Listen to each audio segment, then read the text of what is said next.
Just in terms of our services, as I mentioned, we do provide primarily services to local governments, and those range anywhere from financial sustainability analysis, so looking at a long-term plan of how do you continue to provide sustainable service, whether it be water, sewer, stormwater, solid waste, or parks and recreation, or just about anything that you can think of with local government.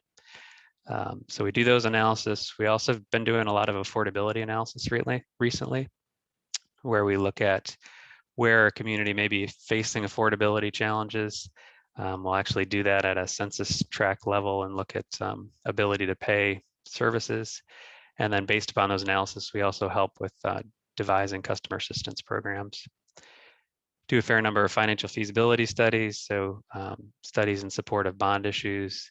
But really our bread and butter work is rate studies for water, sewer, stormwater, solid waste, things of that sort.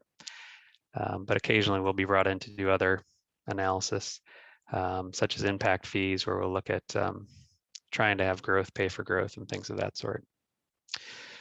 So that's a little bit about our practice. But why we're here today is really to talk about some of the challenges that we see within communities. And what we'll often see is we'll see a community that has developed a master plan, or they've come up with what they need in terms of capital spending, and they'll have a pretty good handle on their operations. And then maybe they devise a financial plan that's intended to help them execute that program.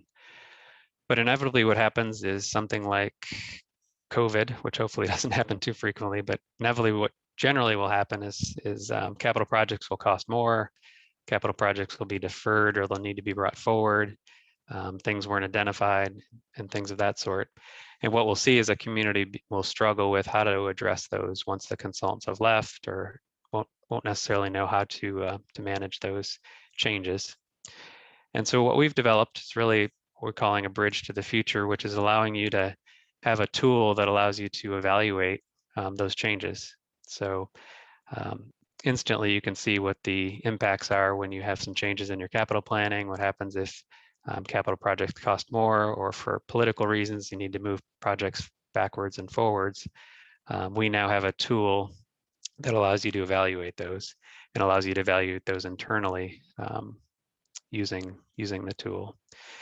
And so what it is, it's a dynamic financial planning tool that we call FAMS. It stands for Financial Analysis Management System. And essentially what it does is it replicates the financials of pretty much any local government service. Most of our clients use it for water, sewer, stormwater, solid waste, but we do have some that use it for their general fund, things of that sort. And it does allow for that coordination between engineering and finance. It allows you to change your operations spending, reprioritize your capital spending and see what the impacts are. And as you'll see here in a minute when we demonstrate it, it is user-friendly and flexible. But it's also very scalable in terms of we have clients, as I mentioned, that are very small, 500 customers up to, we're planning to use it for New York City. So it's robust enough to handle a really large municipality as well. So just a little bit more about it in terms of what the FAMS actually is. So it is a cloud-based model. So it's not an Excel model. What we see and what we've come across a lot during our years working in this environment is that a community will have an Excel-based model that was maybe built internally or was built by a consultant. And what happens either is it's not updated because people don't understand it, or if it is updated, it's there's potentially errors in it, or there's version control issues. And what this does is it really solves those issues. It allows for multiple people to have access. You can access it from any browser, and it ensures that there isn't you can't break it. You're able to get to it 24/7. It's really a great resource for comparing scenarios. So unlike Excel, in this model, you can actually compare as many scenarios as you'd like to side by side. So what happens if we do X versus Y, and what are the results? And instantaneously, you can see those results. And so if you'd like to learn more about it, you can go to stantec.com. We do have a little bit more there, /FAMS. But with that, that is it for me. And I'm going to stop sharing and have Deb go ahead and pull open the model. And we can go through, basically, I've asked her to go through kind of a real world situation and and what that would look like in using the model. Thanks, Dave. I am sharing my screen now with an image that should look similar to what was on those slides. So hopefully you guys can all see it. Yes. Yes. Great. Thank you so much. So as Dave mentioned, we're going to go through, some different scenarios today, and I'm going to show you what it would be like if, we were modeling the financials for your specific utility using this demonstration. So to begin an engagement, first, we will typically collect information from your utility, both on the financial side and on the capital improvement side. So we set up, it's a Excel-based model that we will set up using your own beginning balances, your revenues, your operating expenses, and your capital plan. And then we'll come together as a group. We'll review all of the assumptions, review growth assumptions, review any additional operating expenses that we should account for because of capital plans or expected changes to operating expenses. And we'll make sure that the financial model, as Dave described, accurately represents what your system, the revenues and expenses of your system. Then we can also review the levels of annual rate increases that will be needed to fund the capital plan so that we can make sure as we're looking into the long term over the next few years, we're anticipating those capital projects and we can ensure that they can be paid for at the end of the day. So what you're seeing right now here is a utility that has just a base level of capital spending. We've called it the initial capital plan. And the level of rate increases that were determined to be needed to fund this initial capital plan were 1% per year for the next 5 years. And that level of rate increases allows us to maintain our operating fund balance, which is shown in this chart here on the left-hand side. And the fund balance is measured against a target of 6 months of operating expenses. It allows us to meet our debt coverage requirements, although you can see in the outer years, we start to drop below the 2.0 coverage target that the finance folks have told us is their planning target. These charts also show the annual revenues and expenses of the system. There's some more detail on the revenues and expenses by type. And what you can see here in the expenses by type is that what we've accounted for in terms of capital is only between about $300,000 and $500,000 per year. So we're going to talk about some capital plans that increase that level of capital spending, and we'll look at different rate increases that are needed to fund that level of capital spending. This chart right here, I'm just going to touch on really quickly, and then we'll start looking at scenarios. This is the CIP. So as I mentioned, the CIP is between $300,000 and $500,000 in cash funded capital. However, we've got a couple big projects in the outer years, and we've determined that we'll need to borrow for part of one of them, and that we've also got some impact fees that are available to fund part of another one of them. So for any capital plan, we can look at alternative scenarios for how to fund that capital plan. We could look at an all cash scenario.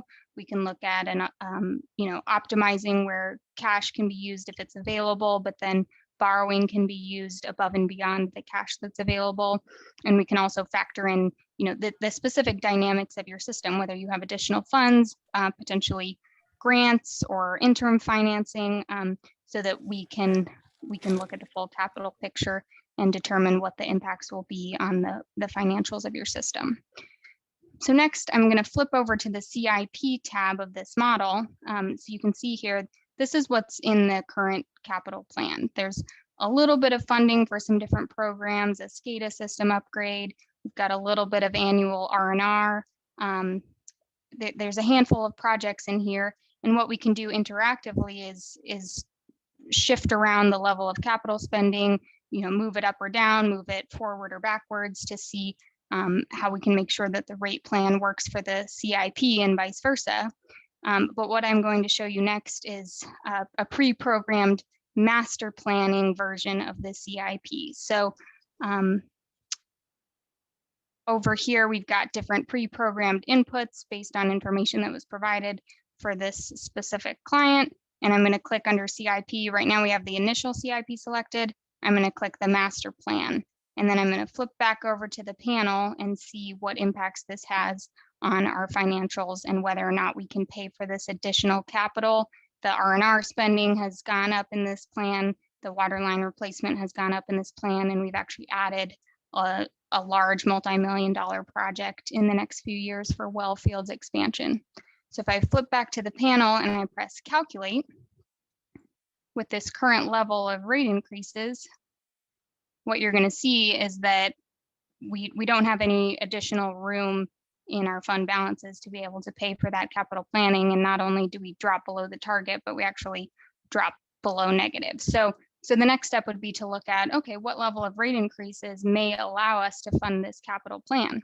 We have a couple different ways of doing that. We can first look at just-in-time rate increases, which tells us what are the level of rate increases that are needed in each year to fund the capital and operating expenses in just that specific year. So you can see the just-in-time rate increases, we meet our fund balance target each year, but the rate increases are all over the place. They're 2%, then 12%, then 2% again. This type of plan tends to not go over very well with city council, with ratepayers. It tends to be a little bit harder to sell. So rather than giving you an impossible task, we can look at spreading out the level of rate increases that's needed over a few years. So let me next. Oh. Yeah, can I just interrupt for 1 second? So I just want to let you know that for me, it's delayed a little bit when you run it. You can obviously see the data because you're rattling off the numbers, but it's taking a couple of extra seconds for us to see it. Thank you so much for letting me know. I'm gonna just move a little bit slower and then I'll check in with you and see if that's working well. Great, thank you. So are you able to see right now these the Yes. fund balance meeting the target and the rate increases? Okay, thanks. Yes. Thanks for letting me know, Erica. So next I'm going to plug in, let's see if 5% annual rate increases will work to fund this capital plan and still reach our fund balance target and still reach our debt service coverage target. I'm going to press the calculate button and then I'll pause for a moment. So what I'm seeing on my screen now is that our fund balance actually drops below the target a little bit. So I'm going to try for a higher rate plan. But I'm just going to pause for a moment to make sure everybody will be able to see it. It hasn't displayed yet Okay. for us. Well, then I gave you a preview. There you go. Yep, I see it. Okay, Yeah, good. Deb, it is real time with me, so I'm not seeing any delay. So I'm not Okay. sure if it's, but Cool. Well, feed your squirrels more food. hopefully everyone else was able to see it. Feel free to chat me or Erica, and she can let me know if you're not seeing what I'm describing or if you just have any questions. So this 5% scenario isn't quite enough to help us reach our target fund balance. And you can actually see we're still running into an issue where we don't reach our coverage in those outer years. And we want to make sure we're headed in the right direction. So let's see if 6% will work each year.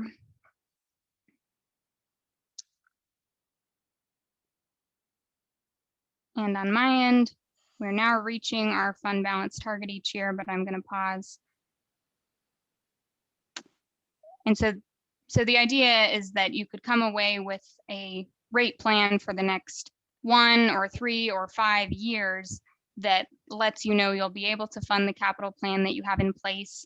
You can come back and review it over time as those capital projects change. You could even open it up and run a scenario. You know, what if we move that wellfield project up to next year? How much would the rate increases need to be to fund it? Or what if we try cash funding all of it instead of debt funding part of it? What would the rate increases need to be under that scenario? So you can run as many scenarios as you want and then review the impacts to the financials and potentially adjust the plan of rate increases that will be needed to fund the capital plan.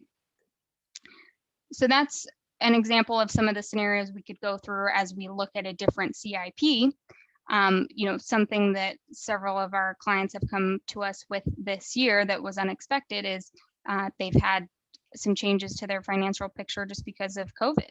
So I have a scenario pre-programmed here, although in working with each client, it's been a different conversation each time. So we make sure to go through each of the assumptions together. You know, what are the impacts that COVID has had on growth projections? What have been the impacts on the amount of water and sewer that your customers are using? For some cities, it's been more usage. For some cities, it's been less usage. So we can look at the specific dynamics for each utility, but I've got some pre-programmed in here where their sales have been lower and also the growth that they were expecting. They want to look at, what if we don't get any of that growth over the next few years. So assuming that we had already got everyone on board with the 6% rate plan, let's see if that still works. I'm going to recalculate. And now what I'm seeing is that our fund balances are not reaching the target each year. Our debt service coverage has fallen below. And once again, this is not because the capital plan has changed or the rate plan has changed. It's because our revenues are less. And so we have less revenue to support that level of capital spending. But we can look at what happens if we review our CIP and potentially defer some projects. I'm going to pause first and just make sure everybody's caught up on the screen sharing. I'm now sharing the CIP again. The CIP is just showed up for me, so you're good. Cool, thanks. Okay, so we came up with a plan, with this client, but this would be highly customized, for the specific scenario. So this plan is a deferred plan, and when I press the deferred button, hopefully what you'll see on your screen is what I see on mine, which is these yellow cells appear where we've not budgeted for any R&R or any water line replacement for just a few years. Then we pick back up with those expenses, and we pushed this well field expansion from 2023 out to 2025. It was determined in thoughtful conversations that we could push out that CIP a little bit.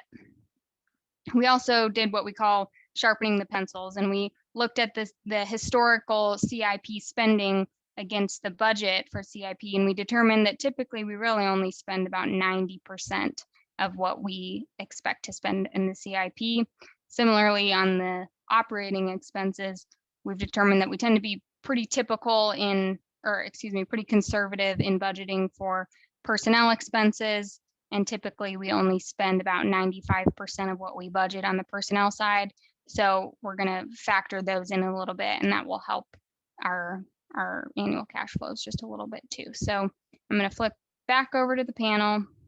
I'm going to calculate with this new scenario.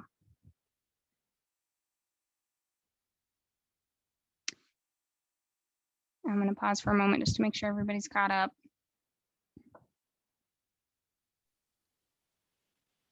Yep, I think we're there. Cool, thanks. So what you see now is that these level of rate increases, they help us to generate a little bit of a fund balance until we need to spend on that big capital plan. We've saved up the fund balance, and by the time we spend on that project, we are maintaining our level of fund balance each year. So in real time and with thoughtful conversations, having the right people in the room, the right people maybe virtually on the screen going through each of the inputs, we can come together on a plan, or even just having this tool in your hands, you and your staff can come together on a plan to make sure that everything is considered and that we still accomplish our capital spending needs with a reasonable rate plan. Deb, sorry to interrupt. There's a question. What is ERC growth? What does ERC stand for?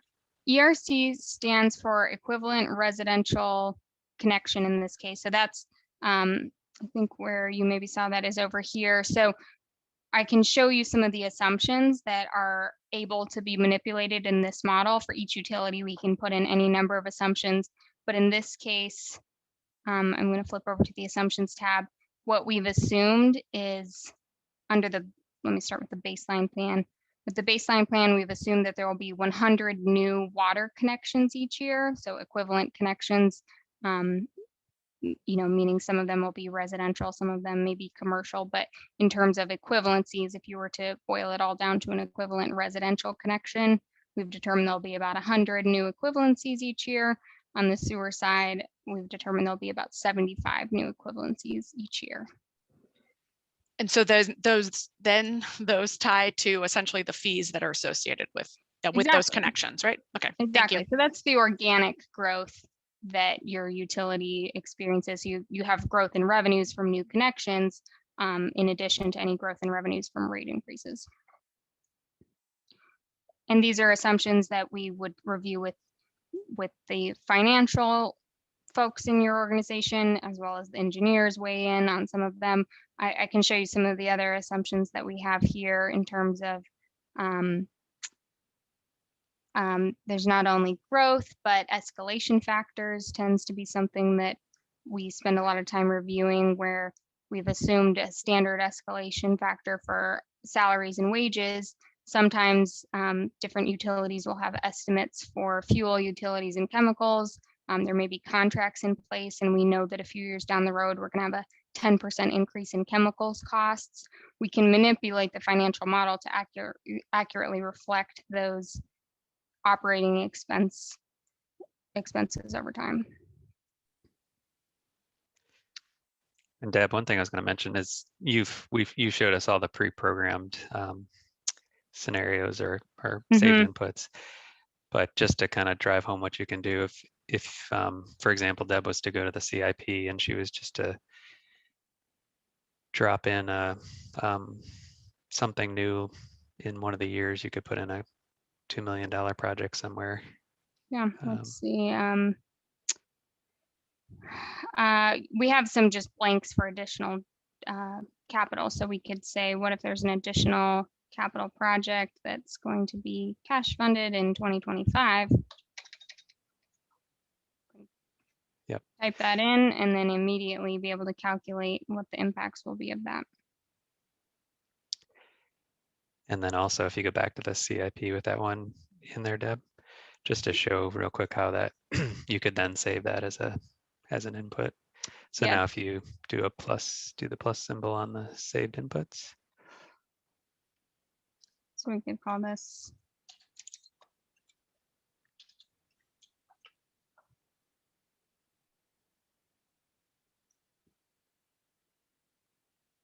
so then if we want to be able to flip back and forth between this scenario that we've created and another scenario, we have it already saved.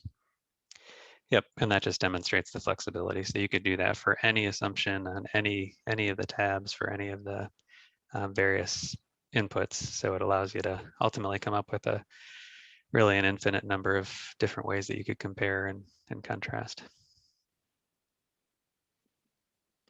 And then maybe Deb, show how we can do a scenario side by side. Sure. So going back to some of the scenarios that we've reviewed already, we've saved some of those so we can compare the currently active scenario, which has that additional $2 million of capital spending, and we can compare that against any of the other scenarios. So the initial scenario is where we had the 1% rate plan and we had the lower level of capital spending. I'm going to click on these and then I'll show you that on each tab you can compare the scenarios.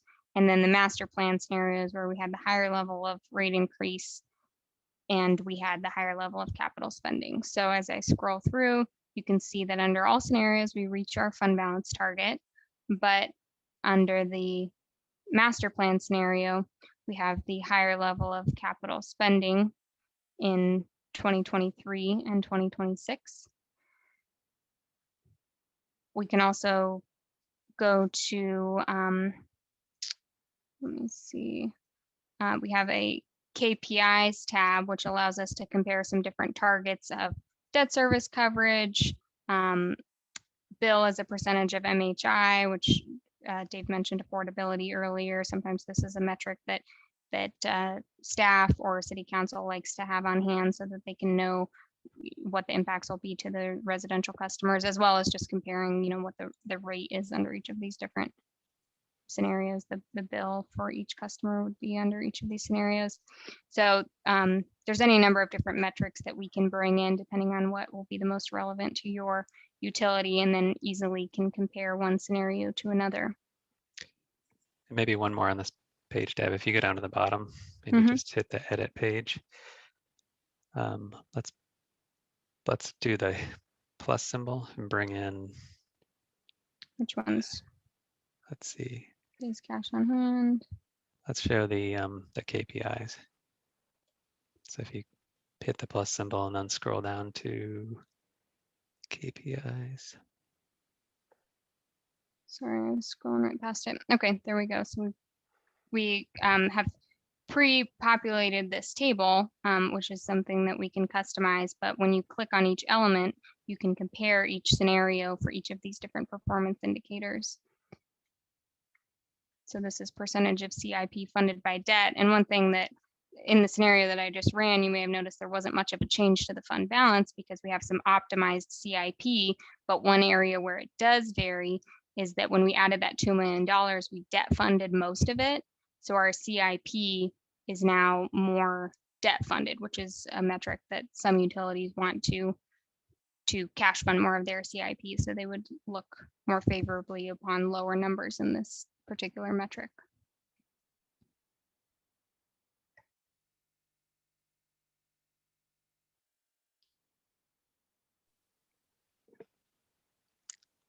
Perfect. Now we can spend some time going through more potential scenarios or asking questions if you can think of something that might apply to your utility that we haven't talked about and you're wondering whether that's something we could put in here. We can describe how that might work. Maybe just show real quick, Deb, how you can export to Sure. to Excel. So yeah, after going through this whole process, sometimes you like to have something to show different members of your team or your city council. So you can export, oops, if I go up to the top, you can export a workbook and you can pick which pages. These are the standard pages. And I can describe to you what's on each of these, but say you just want to export the CIP that we came up with. You know, if you had done several different manipulations to the CIP, you might want to know what you came out with at the end of the day and have a document. And this will export it to Excel. I think I can actually even just open it up for you.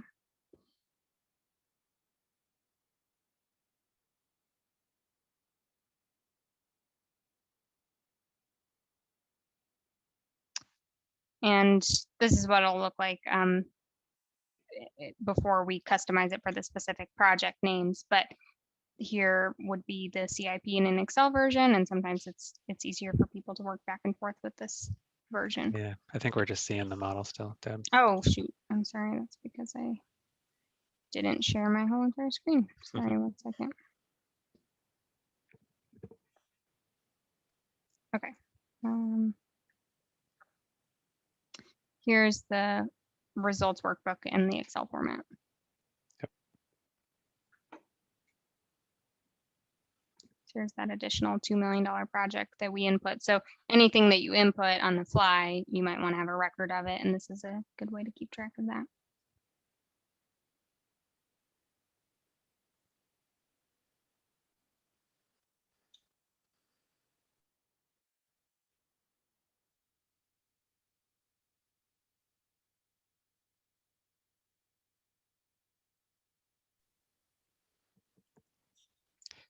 I think that's all the scenarios.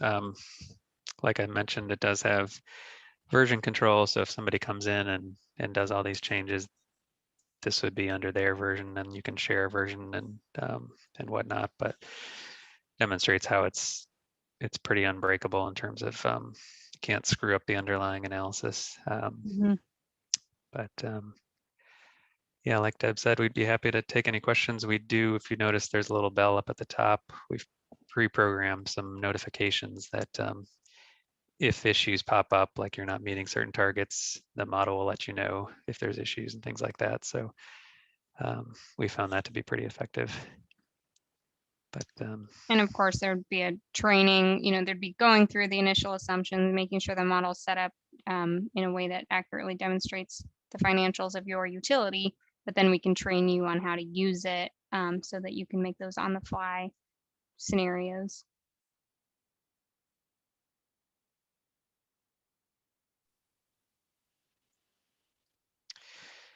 so Deb, somebody just asked what the COVID button is. So the COVID button, there's actually a couple different ones. One of the scenarios that we showed earlier was some pre-programmed assumptions that you could create yourself even for growth. So whereas our baseline scenario assumes that there will be growth for the utility, the COVID assumes, okay, what if we have negative growth instead? Also on the sales adjustment category, the baseline assumption assumes that we'll have standard levels of revenue each year. COVID assumes, what if our current customer base actually uses less water each year? And so in reviewing the financials and the first 6 months of COVID, we reviewed the growth and the usage patterns of the customer base, and we determined that we should factor in some different assumptions.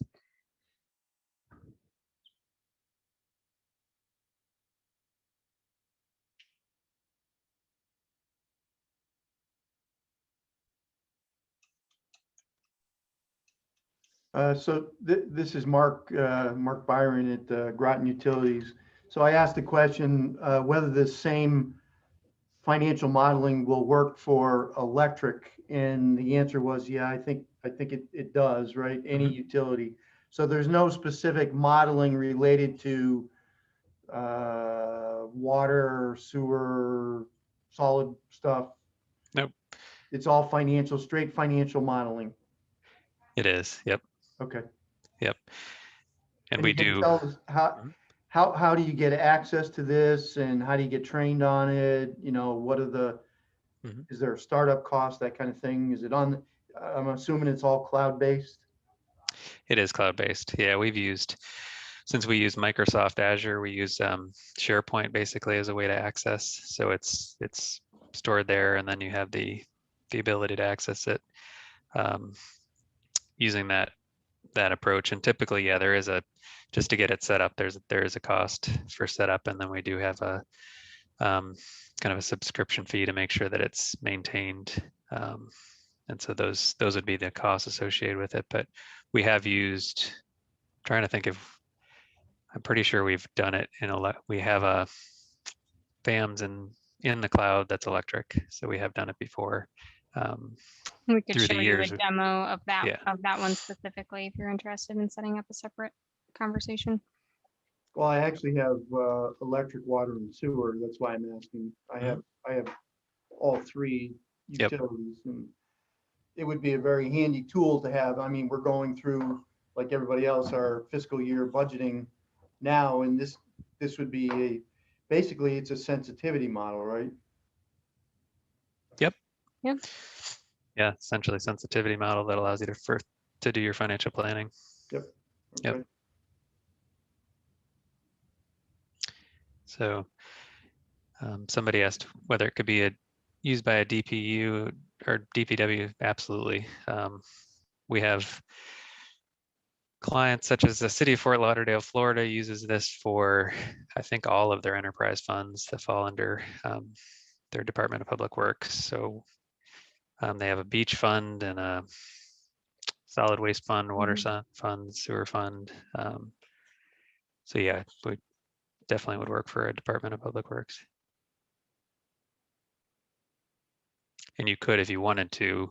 This one is obviously combined water and sewer. We have other clients that have separate enterprise funds that want to just say, okay, we want a model for water, we want a model for sewer, we want a model for solid waste.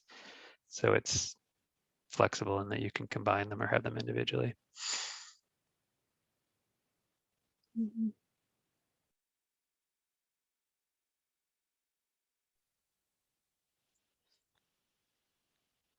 Great. Do folks have any other questions? Just curious. So this is a proprietary product built by Stantec? It is. Okay. Yep. All right. So you guys are the ones, you're the developer. Yep, we are. Okay.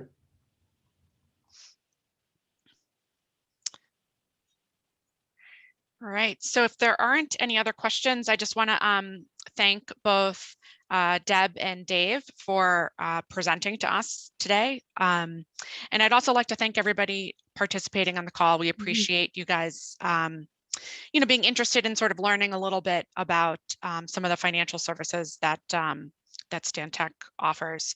So if you have any questions, you can feel free. I'll maybe just put my contact information, my email address into the chat right now, or you can just follow up with whomever reached out to you and invited you to the meeting today. If you have any other questions, we can connect you directly with Dave and Deb on any additional follow-up. So appreciate your time and enjoy the rest of the week. Thank you. Thanks, Thank you very much. Appreciate it. Thank you. Bye-bye. Thanks, folks. Nice presentation. Thank you.